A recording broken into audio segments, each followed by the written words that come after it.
It goes to the wither areas. You know, that's ironic, but the spine is actually down here. It's at the top of the shoulder and runs way down here. These withers are made up of what they call the spinous processes. Those are the bones that you see when you look at someone. When you put your hand on someone's back, those bumps that you feel, the horse has them. Only about this long in here. However, up here, they're about that long. And they're about that big around. So it doesn't take much for a horse to roll and hit a rock where they can actually damage or injure these. And you'll see horses occasionally where they have the pads, especially because they've had a fracture of these spinous processes.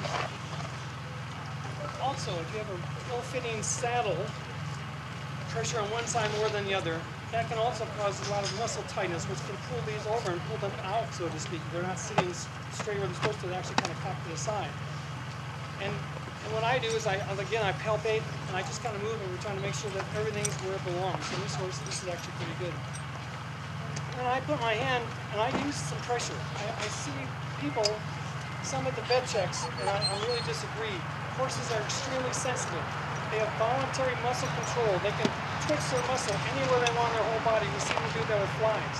So they're very sensitive. And when you see someone go down and do this, to see if the horse has got a sore back or not, that's a very poor way, as far as I'm concerned, to judge if a horse truly has a sore back.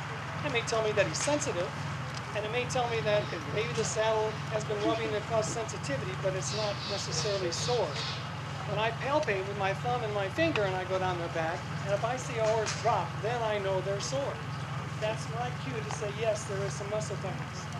And I don't do that once. I do that 4 or 5 times. Again, they may be a little bit sensitive the first time. I want to go back over and over again. And if it's truly sore in there, they will let you know, and you'll usually see them flinch and drop. So I'm always looking for symmetry of the horse. Again, that's the most important thing. I like to come back, make sure that the tail sits on straight. I'm always asking questions because my key history is from the rider, not so much from the horse. However, I learn a lot from the horse, but most of it comes from the rider. And the rider says, well, yeah, when I go to the right, he crossfires. When I canter, he won't pick up a right canter, but he will go to the left, and things like that. Those are all little clues that are giving me kind of a pattern of what's going on with the horse. So last but not least, I like to really get in there, like I said, and palpate. I'll go down every tendon, and I don't just do the one. I go all the way in, and all of them, and the ligaments involved on all sides. I watch the horse walk. So, okay, let's watch the horse there. Now, what we should see in the back end on the horse, and you guys look at home, you should look at their butt. Don't look in the center. Look at the hips, and it should be an even motion back and forth, just like that. Go ahead, walk straight with her head straight. And you can see this mare actually has a nice movement to her hips and swings back and forth. Okay? Now when I see a horse that comes in and it walks off and it's doing this, well then guess what? There's something going on there. It's just not the way it should be. Or you'll see them take a step and then they do a sachet step.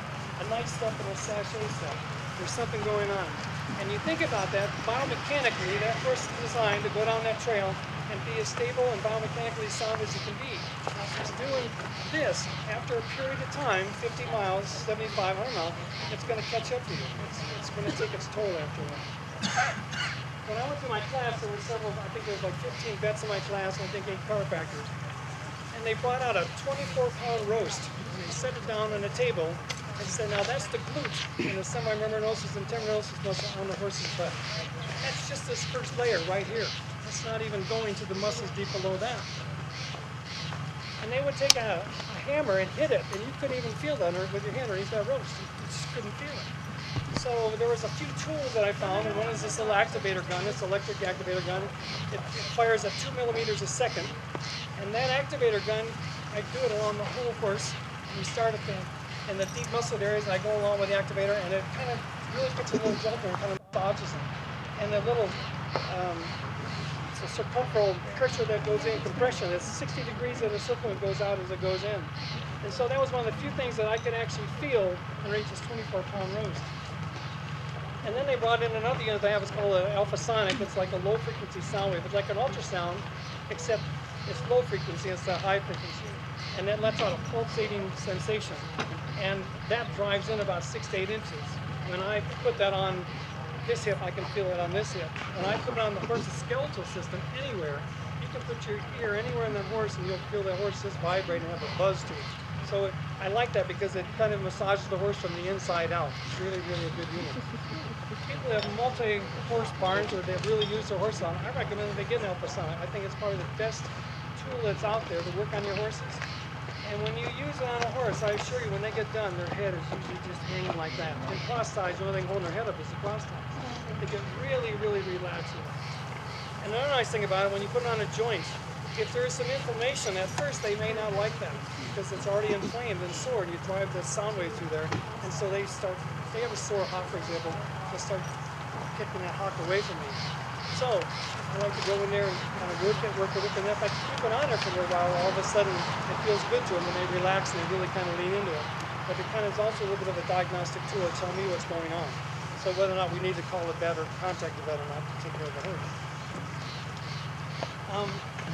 Another thing I'm looking for is the horses when they walk out is their gait. I want to make sure that the back end is moving the same as the front end. I want to see that that front leg goes forward or back leg goes forward up to the front where the hoof print was. A horse should actually be stepping into that hoof print in the front or at least close to it at a walk. At a trot, it should be going into it and past it. So that rear leg should be actually going in front of that front hoof pattern. And it's important, if you have a horse that doesn't engage his back end, then you're going to have a horse that just kind of goes down the trail like this. If you have one that can engage, and all of a sudden they start reaching up. And that's another thing that I hear all the time from clients is that once the back end starts working, they call me up and say, oh my gosh, I can't believe how well the trot's picking up now because now the horse can really start shoving off. This is the motor back here. When I see horses that are weak in the back end and are really built up here, guess what? They're pulling themselves with the front end. They're not pushing off with the back end. And these are the muscles that do it. Horses biomechanically set up to do that, so you want to push them, not pull them. Also along the spine, you'll feel little ridges. Again, those are spine processes. If you want to loosen the horse's back up, there's a big ligament that runs from here all the way to the horse's head. It's called the nuchal ligament. People have the same ligament on them as well. And between that ligament, right underneath the band of it, there's some neural fibers that run through there, and then some muscular fibers. And if you get in there and really work those, and I use the knife edge of my hand, I'll get in between one of those bumps, and I usually like to stand on something so I have a little bit of pressure I can put down on them. Go to the next one, rub on that one, go to the next one. And pretty soon you'll see their back really, really, really gets relaxed. So when you get done with the ride, it'd be nice to just take a few minutes and go all the way down your horse, go back and do it again, and really get the horses relaxed. Horses like getting their manes pulled on, believe it or not, and you just grab small chunks of it and just give little pulls like that. And when you watch horses groom each other, that's exactly what they're doing. They'll get in, you see their mane where it's all tangled and it looks like, you know what, that's what they're doing. They're in their phone. And so just go up and down, give little tugs, and they find it soothing, they actually enjoy it. At the same time, it really stimulates this muscle group in through here and this ligament at the top of the neck. Remember, the spine is here, it runs down right there, and then comes back into the horse like this. A lot of people still think that the spine is up here. It's not, it's down below the neck, down here. This is like a suspension bridge. This big, thick ligament up here has got muscles and tendons that go down to the spine, and that's what holds their neck up, that's what holds their head up. And if you think about the leverage that a horse has, it's absolutely amazing. When you see a horse go down, they're reaching their head. They're actually moving their head to balance them when they're on the trail, whether you're going uphill or downhill. And yet we're still trying to shank them in and make them get into a certain collection we want, but yet that horse is trying to say, look, I need a little more room right now to get down this trail, or to move over this rock or whatever. So I like to kind of give my horse his head whenever I get into a weird situation or scary situation. I just let the horse have his head and let him get through it. Edie Lehman told me years ago, who I thought was a very noted horsewoman, and she had told me once, she said, I was at a trail class with her and she had a water obstacle, and I was trying to get the stallion that I had to get through this obstacle, and he was not wanting to do it. And she said, Bill, this horse is expecting you to show him confidence, and you need to have confidence in your horse. So let him at least smell it. And I gave him his head, he smelled it, and we went right through the obstacle. So it's important, let the horse help you out. You guys need to form together as a partnership, and you guys can work together. But I always give the horse the opportunity to see what's going on. So we'll do some stretches. One of the first ones I want to show you is when you get on the horse's back, it's bone, bone, bone, bone, and then we get a big void area right there. That's just like a deep tender reflex on a person. You hit it in their knee jerks. When I hit this with my fingernail, she's going to drop her hip down. See that? And that shouldn't be confused with the sore back. That is normal for a horse to do that, okay? And again, I'll hit that again, she drops her hip down. I like to get back here and find her spot. And I think we really get her butt up in the air like that. And I'll come back down, I'll drop it down, and I'll go back up here. And this really stretches the horse's back out. It really helps their muscles. Yes, it's right in there, right there. Yep. And so I really have to get in, and that's a beautiful stretch for the horse. It really helps them out. You can do belly stretches, and there's belly scratches, and try to get them to raise their back up. And some horses are different than others.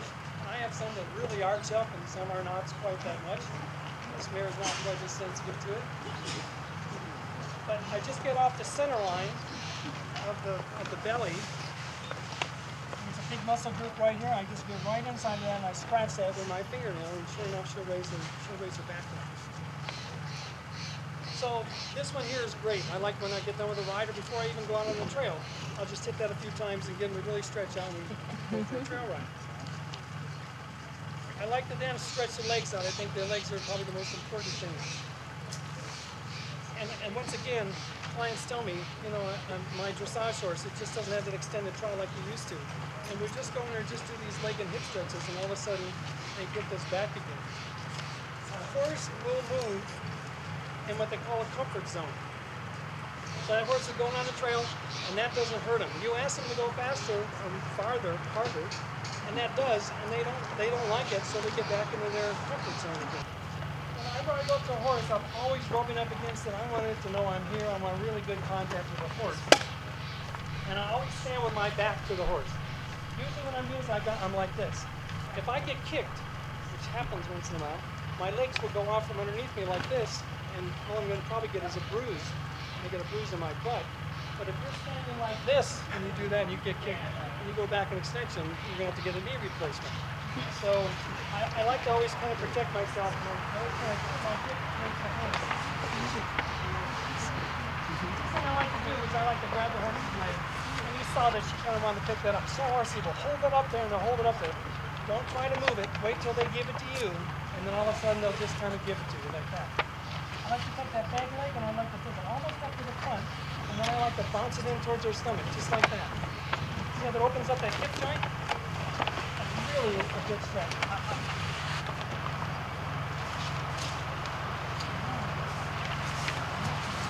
And again, I like to think that's a good stretch.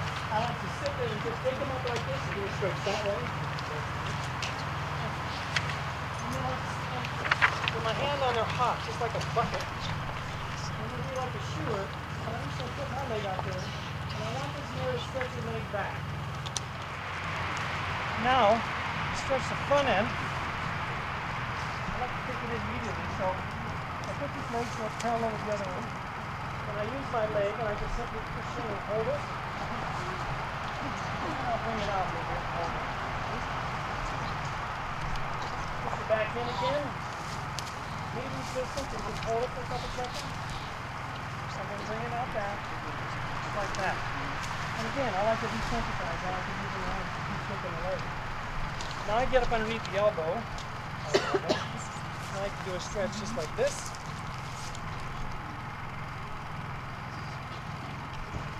After I do that stretch, I like to put her hoof between my legs. Because when I hit here, this is another deep tender reflex, she's going to want to lean into me. And if I'm holding on that leg, that's a lot of pressure on your back. So if she leans into me, my legs are holding up, not me.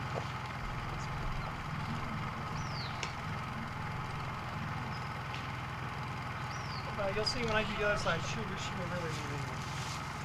And when they do, like I said, this takes up all the pressure right there. When I get done with that, I do one more stretch, and I nicely set it down. I'm afraid I see a lot of people out there who do stretches on horses. If they get done, they just drop it. The person almost falls. They're kind of getting relaxed. Again, they're trying to trust you, and you kind of deceive the horse a little bit by doing that. So,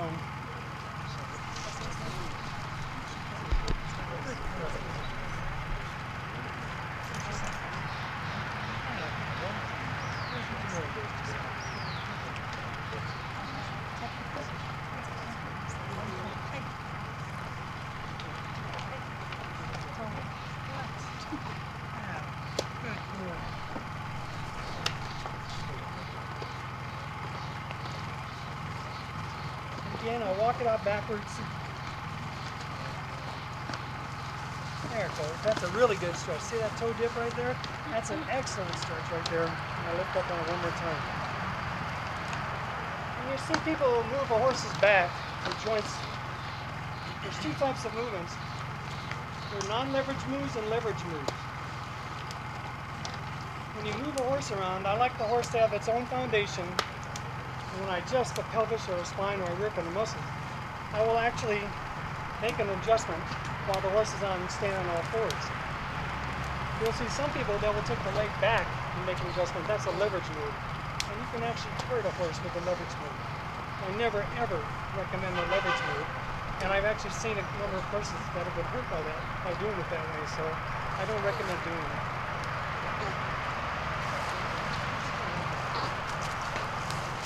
After I get done going side to side, I like to have them go down. I want to stretch out this pole. I want to stretch out that nuchal ligament, all these muscles up and through here. And so I'll take a carrot or something down between their legs, and I want her to really go down and bend and get that. Get them to relax. So all these things will help. Like I said, if you see something where there's inflammation, you need to have someone take care of it. Don't try to do something on your own, especially if there's a chance it's warm or there's an infection. I think it's imperative to get a hold of the vet. That's pretty much what I have. So I like to see people do that to their horses. I'd love to see you do that once a week. I tell people to do it 3 times a week and they roll their eyes back. So at least once a week would be great. Just take the time, work your horse, go through all those things. It takes 15 minutes and then you're done. But your horse will stay sound, I think better, will actually move better for you and just give you a better ride.